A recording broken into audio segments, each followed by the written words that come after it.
Hello everyone. आप सबका स्वागत है मेरे यूट्यूब चैनल लीलार नाइटिया में। आज का जो हमारा टॉपिक है DRDO CEPTAM 10 turner theory mock test number 15। तो इसके पहले भी हमने 1 से लेकर 14 तक मॉक टेस्ट आपको सॉल्व करके दिया है, जो मेरे चैनल पर आप चेक कर सकते हैं। इसी और जितने भी हम जो भी पार्ट में हम जो भी क्लास में जितने क्वेश्चन सॉल्व करते हैं, वो हर एक पार्ट के क्वेश्चन को हम पीडीएफ के तौर पर लिंक डिस्क्रिप्शन में दे देते हैं, वहाँ से भी आप चेक कर सकते हैं। और इसी तरह के रेगुलर क्लास के लिए मेरे चैनल को सब्सक्राइब करके बेल आइकन को दबाएं ताकि मेरी वीडियो की नोटिफिकेशन आपको टाइम पर मिलते रहे। चलिए स्टार्ट करते हैं। आज का जो हमारा वीडियो है turner theory mock test number 15। तो सबसे पहला क्वेश्चन है, which formula is use to find the crest width of buttress thread. मतलब क्वेश्चन में पूछा गया है कि अगर हमें बटरस थ्रेड की अगर क्रेस्ट हमें कैलकुलेट करना है तो उस समय कौन से फार्मूला का उपयोग किया जाता है। तो इसके लिए पहला ऑप्शन है 0.125 इंटू पिच, दूसरा ऑप्शन है 0.317 इंटू पिच, तीसरा ऑप्शन है 0.335 इंटू पिच और चौथा ऑप्शन है 0.5 इंटू पिच। तो जैसे क्वेश्चन में पूछा गया था कि बटरस थ्रेड की अगर क्रेस्ट हमें कैलकुलेट करना है फार्मूला से तो कौन से फार्मूला का उपयोग किया जाता है, तो इसके लिए इसका जो सही आंसर है option number A 0.125 into pitch. Next question, which formula to be use to find depth of buttress thread. अगर हमें बटरस थ्रेड की डेप्थ कैलकुलेट करना है तो उस समय कौन से फार्मूला का उपयोग किया जाता है, यही क्वेश्चन में पूछा गया है। तो इसके लिए पहला ऑप्शन है 0.5 इंटू पिच, दूसरा ऑप्शन है 0.6134 इंटू पिच, तीसरा ऑप्शन है 0.6403 इंटू पिच और चौथा ऑप्शन है 0.75 इंटू पिच। तो जैसे क्वेश्चन में पूछा गया था कि अगर हमें बटरस थ्रेड की हमें डेप्थ कैलकुलेट करना है तो उस समय कौन से फार्मूला का उपयोग किया जाता है, तो इसका सही आंसर है option number D 0.75 into pitch. तो बाकी जैसे ऑप्शन आपको दिखाई दे रहे, तो ये पहला ऑप्शन जो है 0.5 इंटू पिच होता है स्क्वायर थ्रेड की डेप्थ कैलकुलेट करने के लिए। दूसरे नंबर का ऑप्शन जो 0.6134 ये होता है मेट्रिक थ्रेड का डेप्थ कैलकुलेट करने के लिए, और 0.6403 इंटू पिच ये होता है ब्रिटिश थ्रेड का अगर डेप्थ कैलकुलेट करना हो तो इस फार्मूला का उपयोग किया जाता है।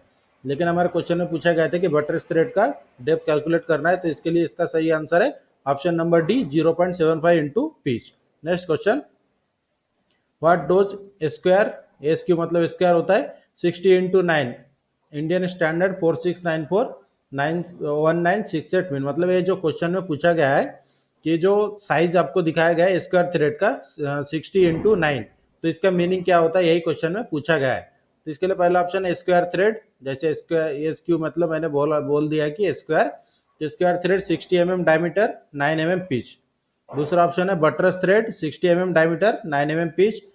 तीसरा ऑप्शन है Acme thread 60 mm diameter into 9 mm pitch और चौथा ऑप्शन है worm thread 60 mm diameter into 9 mm pitch.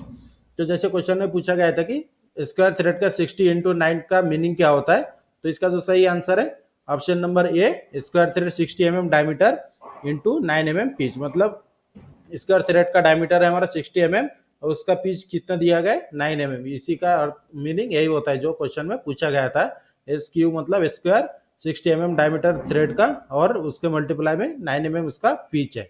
Next question, what is the types of thread. तो स्क्रीन पर आपको एक थ्रेड का डायग्राम दिखाई दे रहा है, तो इस थ्रेड का नाम क्या है जो क्वेश्चन में पूछा गया है। इसके लिए पहला ऑप्शन है एक्मे थ्रेड, दूसरा नक्कल थ्रेड, तीसरा बटरस थ्रेड और चौथा है वार्म थ्रेड। तो जैसे क्वेश्चन में पूछा गया था कि स्क्रीन पर दिखाए गए थ्रेड का नाम क्या है, तो इसका नाम है ऑप्शन नंबर बी नक्कल thread. Next question, which thread has only one helical formation. मतलब किस थ्रेड में केवल एक हेलिकल फॉर्मेशन होता है, यही क्वेश्चन में पूछा गया है। तो इसके लिए पहला ऑप्शन है सिंगल स्टार्ट, दूसरा डबल स्टार्ट, तीसरा ट्रिपल स्टार्ट और चौथा है क्वाड्रपल। जैसे क्वेश्चन में पूछा गया था कि किस थ्रेड में केवल एक ही हेलिकल फॉर्मेशन होता है, तो इसका सही आंसर है option number a single start thread. Single start thread में सिंगल हेलिकल फॉर्मेशन होता है, अगर डबल स्टार्ट थ्रेड रहा तो उसमें डबल हेलिकल होता है, अगर ट्रिपल स्टार्ट रहा तो उसमें ट्रिपल हेलिकल होता है। और इसी तरह के रेगुलर क्लास के लिए मेरे चैनल को सब्सक्राइब करके बेल आइकन को दबाएं ताकि मेरे वीडियो की नोटिफिकेशन आपको टाइम पर मिलते रहे और हम रेगुलर क्लास कराएंगे आपको डीआरडीओ के एग्जाम होने तक। Next question, what is the meaning of M24 into 3 single start thread. मतलब जो साइज दिया गया M24 उसमें दिया गया M24 इंटू 3 और जिसमें बोला गया कि सिंगल स्टार्ट थ्रेड है। तो जो क्वेश्चन में पूछा गया कि जो M24 इंटू 3 में M24 का मीनिंग क्या है, यही क्वेश्चन में पूछा गया है। तो इसके लिए पहला ऑप्शन है कोर डायमीटर ऑफ थ्रेड, मतलब जो क्वेश्चन में मेन क्या पूछा है M24, तो इसका ध्यान में रखना है। तो सबसे पहला ऑप्शन था कोर डायमीटर ऑफ थ्रेड, दूसरा मेजर डायमीटर ऑफ थ्रेड, तीसरा इफेक्टिव डायमीटर ऑफ थ्रेड और चौथा ऑप्शन है डेप्थ ऑफ थ्रेड। तो ध्यान में रखिए कि कोर डायमीटर मतलब क्या होता है, माइनर डायमीटर, जो छोटा डायमीटर होता है। मेजर डायमीटर मतलब बड़ा डायमीटर। तो जैसे क्वेश्चन में पूछा गया है कि M24 का मीनिंग क्या होता है, तो M24 का मीनिंग होता है option number B, major diameter of thread. M के साइड में जो भी वैल्यू दिया जाता है वो हमारा थ्रेड का बड़ा डायमीटर मतलब मेजर डायमीटर होता है। एम मतलब मेट्रिक थ्रेड होता है, मेट्रिक थ्रेड का 24 बताया गया था। Next question, what is the lead of M24 into 3.5 triple star thread. जैसे क्वेश्चन में पूछा गया कि क्या पूछा है क्वेश्चन में, पहले ध्यान में रखे कि what is the lead, lead पूछा गया है क्वेश्चन में, जिसमें साइज दिया गया M24 इंटू 3.5 mm पीच है और इसका स्टार्ट है ट्रिपल स्टार्ट। ट्रिपल स्टार्ट में ये जो साइज इसका दिया गया है पिच, यहाँ पर आप देख सकते हैं 3.5, इसका लीड कितना है यही क्वेश्चन ने पूछा है। तो लीड अगर निकालना है तो जो पिच, जैसे मल्टी स्टार्ट का अगर लीड हमें निकालना होता है तो उसका फार्मूला होता है pitch into number of start. तो पिच हमारे पास दिया है 3.5, इसे मल्टीप्लाई करेंगे नंबर ऑफ स्टार्ट से, कितना दिया है 3, तो इसे 3 से मल्टीप्लाई करना है। तो इसके बाद इसका आंसर आता है, जैसे ऑप्शन में आप देख सकते हैं, पहला ऑप्शन है 3.5 mm, दूसरा 8.5 mm, तीसरा 10.5 mm और चौथा है 12.5 mm। तो जैसे मैंने बोला कि फॉर्मूला कौन सा यूज करना है, pitch into number of start. जो हमारा पिच दिया है 3.5 से 3 से मल्टीप्लाई करना है, क्योंकि इसका ट्रिपल स्टार्ट दिया गया है। तो 3 से मल्टीप्लाई करने के बाद इसका आंसर आ जाता है ऑप्शन नंबर सी, 10.5 mm। जो हमारा 3.5 है इसे 3 से गुणाकार करने के बाद इसका आंसर आता है 10.5 mm। Next question, what is the lead of M10 into 1.5 double start thread. इसी क्वेश्चन में भी लीड पूछा गया है, लेकिन इसमें डबल स्टार्ट थ्रेड बोला गया है जिसका पिच दिया है 1.5 mm।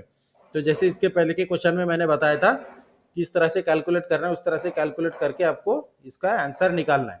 इसके लिए पहला ऑप्शन है 2 mm, दूसरा 3 mm, तीसरा 3.5 mm और चौथा ऑप्शन है 4 mm। तो इसका आंसर कैसे निकालना है, ध्यान में रखिए कि जो मल्टी स्टार्ट में, ये सिंगल स्टार्ट से अगर ज्यादा रहा तो उसको मल्टी स्टार्ट में कन्वर्ट हो जाता है। तो मल्टी स्टार्ट का लीड अगर कैलकुलेट करना है, pitch into number of start करना है। तो पिच कितना दिया है 1.5 mm और नंबर ऑफ स्टार्ट है 2, डबल स्टार्ट मतलब 2, 1.5 इंटू 2 से मल्टीप्लाई करेंगे 1.5 को, तो इसका आंसर आता है 3 mm। तो इसका सही आंसर कितना होगा, ऑप्शन नंबर बी 3 mm।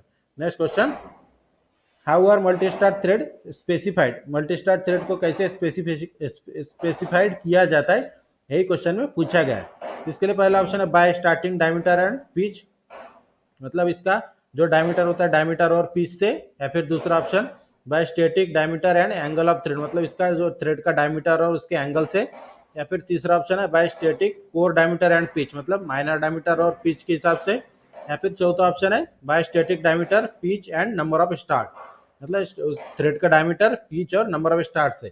तो जैसे क्वेश्चन में पूछा गया है कि मल्टी स्टार्ट थ्रेड को किस तरह से स्पेसिफाइड किया जाता है, तो इसका सही आंसर है option number D, by static diameter pitch and number of start, मतलब थ्रेड के डायमीटर से, उसके पिच से और उसके नंबर ऑफ स्टार्ट से मल्टी स्टार्ट थ्रेड को स्पेसिफाइड किया जाता है। Next question, what is the element of square thread mark X. तो स्क्रीन पर आपको एक स्क्वायर थ्रेड का डायग्राम दिखाई दे रहा है जिसमें एक्स के रूप में इस भाग को दिखाया गया है। तो इस भाग का मीनिंग क्या होता है, यही क्वेश्चन में पूछा गया है। तो इसके लिए पहला ऑप्शन है मेजर डायमीटर, दूसरा माइनर डायमीटर, तीसरा कोर डायमीटर और चौथा ऑप्शन है पिच डायमीटर। तो जैसे क्वेश्चन में पूछा गया है कि स्क्रीन पर दिखाया गया स्क्वायर थ्रेड में एक्स के रूप में दिखाया गया भाग का नाम क्या है, तो इसका सही आंसर है option number D, pitch diameter. Pitch diameter क्योंकि यहाँ पर आप देख सकते हैं मेजर डायमीटर मतलब बड़े डायमीटर भी को भी नहीं दिखाया है, या फिर छोटा डायमीटर को भी नहीं दिखाया है।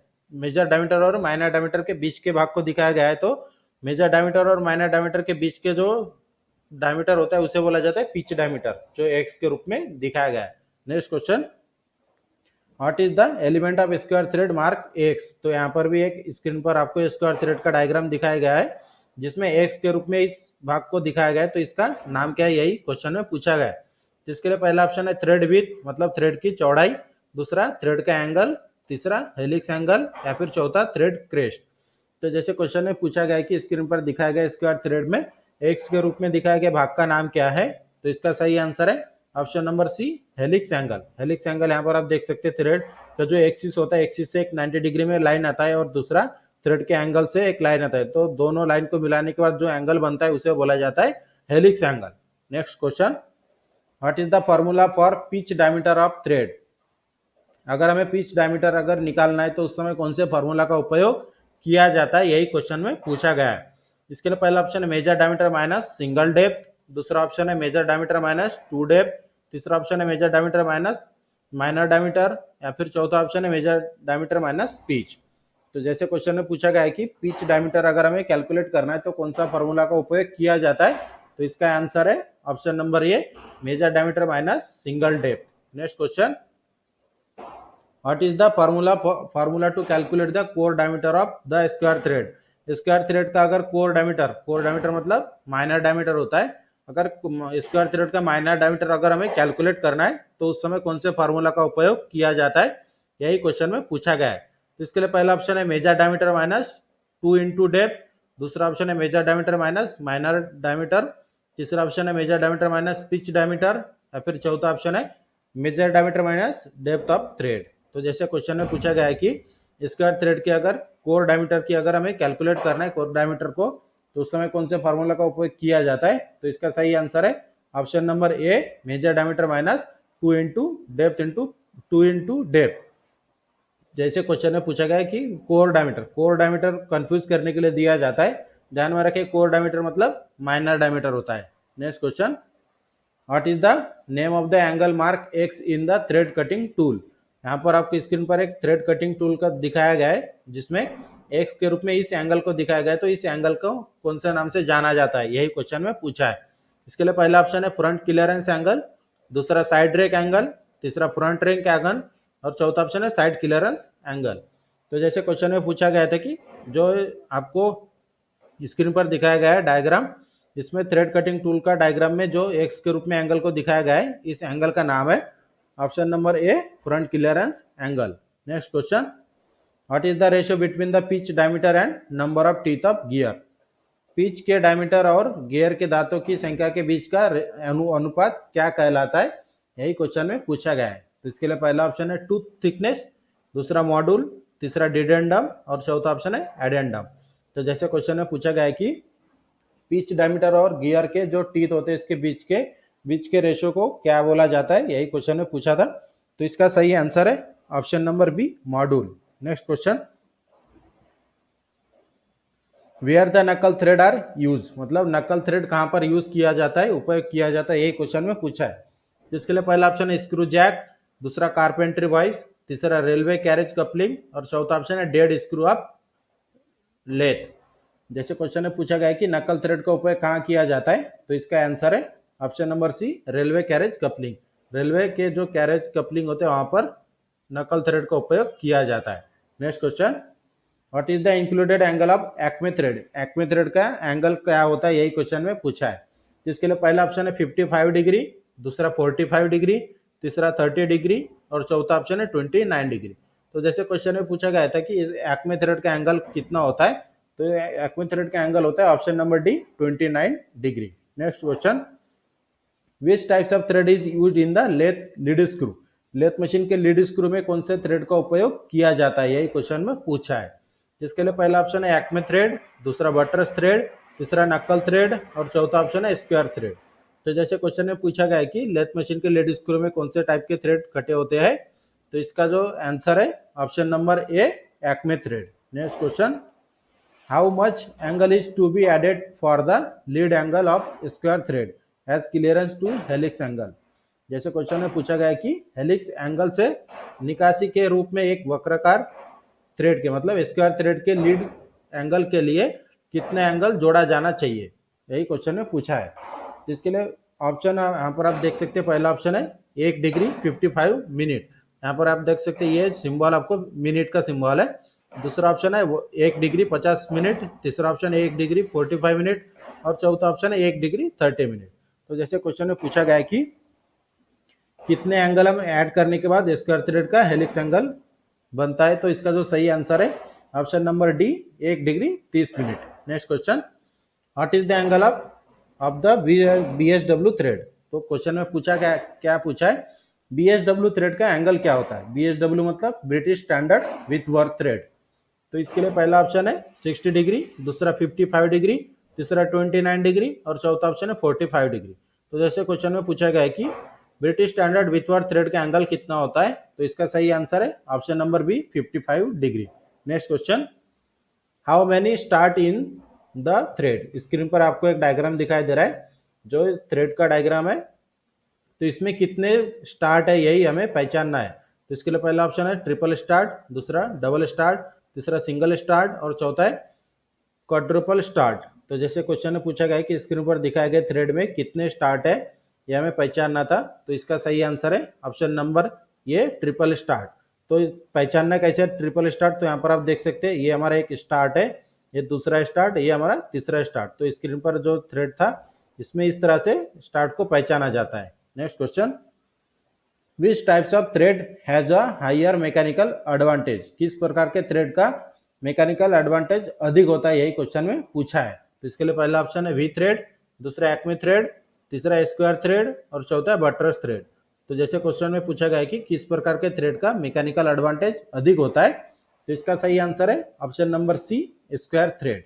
Next question, what is the term the distance from a point on thread to the corresponding point on the next thread।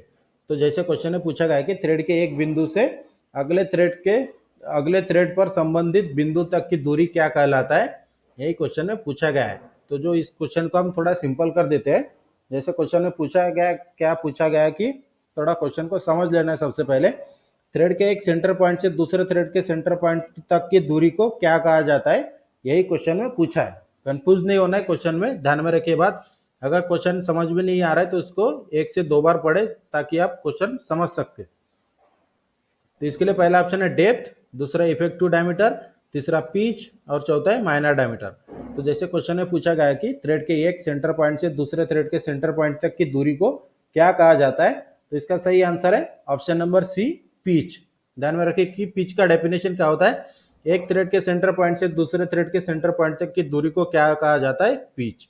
Next question, which method of multistart thread cutting depend upon the graduation mark on the dial and the number of teeth in the worm wheel.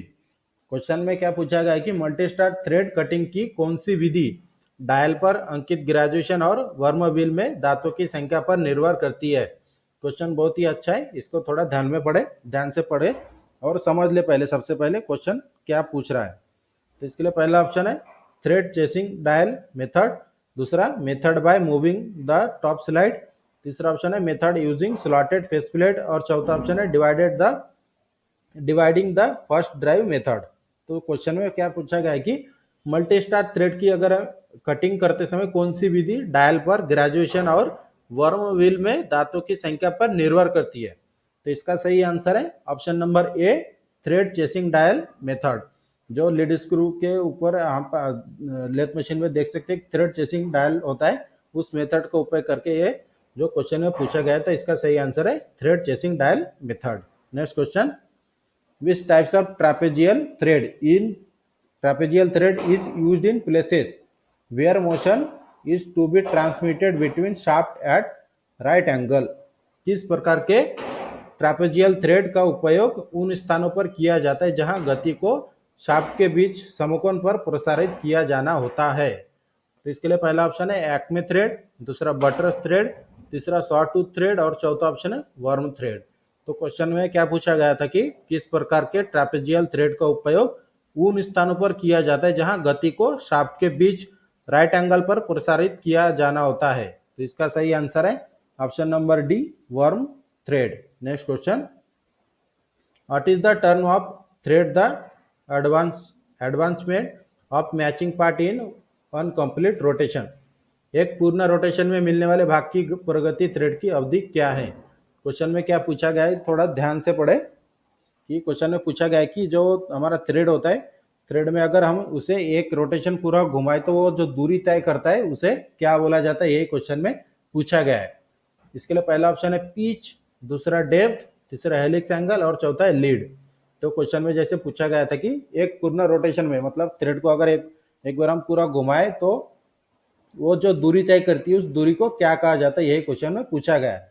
तो इसका जो सही answer है option number D, lead. Lead जो होता है हमारा, जो हम थ्रेड को घुमाते हैं, एक पूरा राउंड घुमाते हैं, जो जितनी दूरी तय करता है वो हमारा डिस्टेंस होता है लीड। सिंगल स्टार्ट में पिच और लीड एक ही होते हैं, और डबल स्टार्ट ट्रिपल स्टार्ट में उससे डबल, जो भी पिच रहता है उससे डबल होते जाता है lead. Next question, what is the method of cutting a multi start multiple thread. तो स्क्रीन पर आपको एक मल्टी स्टार्ट थ्रेडिंग का मेथड दिखाया गया है, तो इस मेथड का नाम क्या है यही हमें पहचानना है। तो इसके लिए पहला ऑप्शन है थ्रेड चेसिंग डायल मेथड, दूसरा कंपाउंड रेसेड मेथड, और तीसरा ऑप्शन है method using slotted face plate, और चौथा ऑप्शन है फर्स्ट ड्राइव मेथड। तो जैसे क्वेश्चन में क्या पूछा गया है कि जो स्क्रीन पर आप डायग्राम देख सकते हैं मल्टी स्टार थ्रेड का method, multi star thread cutting का मेथड दिखाया गया है, तो ये कौन से टाइप का मेथड है ये हमें पहचानना था। तो इसका जो सही आंसर है option number B, compound rest method. Next question, what is the name of the part mark X. तो यहाँ पर आप देख सकते हैं स्क्रीन पर एक डायग्राम जो है, जिसमें अंदर अंदर वाले भाग में, अंदर जो थ्रेडिंग का अंदर वाला भाग दिखाया गया है, तो इस भाग का नाम क्या है जो एक्स के रूप में दिखाया गया है, यही क्वेश्चन में पूछा है। तो इसके लिए पहला ऑप्शन है वर्क पीस, दूसरा फ्रंट रेसेस, तीसरा इनसाइड रेसेस, और चौथा ऑप्शन है थ्रेड कटिंग टूल। तो जैसे क्वेश्चन में पूछा गया कि स्क्रीन पर दिखाए गए पार्ट में एक्स के रूप में दिखाया गया भाग का नाम क्या है, तो इसका सही आंसर है option number C, inside recesses. तो यहाँ पर आप देख सकते हैं ये जो आपको जॉब है, अंदर इंटरनल थ्रेड किया जा रहा है, ये हमारा थ्रेडिंग टूल है, ये थ्रेडिंग वाला भाग है, और उसके बाद थ्रेड खत्म होने के बाद यहाँ पर इंटरनल रेसेस दिखाया गया है, inside recesses. Next question, what is the purpose of changing the gear train in the centre lathe. Centre lathe machine में गियर ट्रेन को बदलने का उद्देश्य क्या होता है, यही क्वेश्चन में पूछा गया है। तो इसके लिए पहला ऑप्शन है connecting spindle gear to fix stud gear, दूसरा ऑप्शन है connecting fix stud gear to quick change gear box, तीसरा ऑप्शन है connecting quick change gear box to lead screw, और चौथा ऑप्शन है connecting lead screw to chasing dial. Question में पूछा गया क्या गया था कि सेंटर लेथ में गियर ट्रेन को बदलने का उद्देश्य क्या है, तो इसका आंसर है option number B, connecting fix stud gear to quick change gear box. मतलब फिक्स स्टर्ट गियर को त्वरित परिवर्तन गियर बॉक्स से जोड़ने के लिए चेसिंग, जो क्वेश्चन में पूछा गया था कि चेंज सेंटर लेथ में गियर ट्रेन को बदलने का उद्देश्य क्या है, तो उद्देश्य होता है हमारा connecting fix stud gear to quick change gear box. Next question, what is the name of the gauge used for setting 60 degree cutting tool square to the work. Question screen पर आपको एक डायग्राम दिखाई दे रहा है, जैसे question में पूछा गया है कि 60 डिग्री की अगर हमें कटिंग टूल की सेटिंग करना है तो किसकी सहायता से सेटिंग किया जा रहा है। ये जो स्क्रीन पर दिखाया गया है ये हमारा कटिंग टूल है, कटिंग टूल को 60 डिग्री में सेट करते समय किसका उपयोग किया जा रहा है, यही क्वेश्चन में पूछा गया है। तो इसके लिए पहला ऑप्शन है स्क्रू पिच गेज, दूसरा सेंटर गेज, तीसरा रेडियस गेज, और चौथा ऑप्शन है फिलर गेज। तो स्क्रीन पर आपको जो डायग्राम दिखाई दे रहा है हमारा जॉब है, ये हमारा रिवॉल्विंग सेंटर, ये हमारा कटिंग टूल है, और ये जो बीच वाला भाग है जो कटिंग टूल को 60 डिग्री में सेट करने के लिए यूज किया गया है, इसका नाम क्या है यही क्वेश्चन में पूछा गया है। तो इसका नाम है हमारा option number B, centre gauge. यहाँ पर आप देख सकते हैं सेंटर गेज हमारा 60 डिग्री का है, मतलब ये हमारा मेट्रिक थ्रेड कटिंग टूल को सेट किया जा रहा है। ये जो भाग आपको दिखाई दे रहा है ये गेज हमारा है सेंटर गेज। इस तरह से आज के हमारा जो क्लास था turner theory mock test number 15, इस क्लास में हमने आपको इंपॉर्टेंट 30 क्वेश्चन सॉल्व करके दिया है, और इसी तरह के भी रेगुलर क्लास के लिए मेरे चैनल को सब्सक्राइब करके बेल आइकन को दबाएं ताकि मेरे वीडियो की नोटिफिकेशन आपको टाइम पर मिलते रहे। और वीडियो हमारी अच्छी लगे तो हमारे चैनल को सब्सक्राइब करें, शेयर करें और लाइक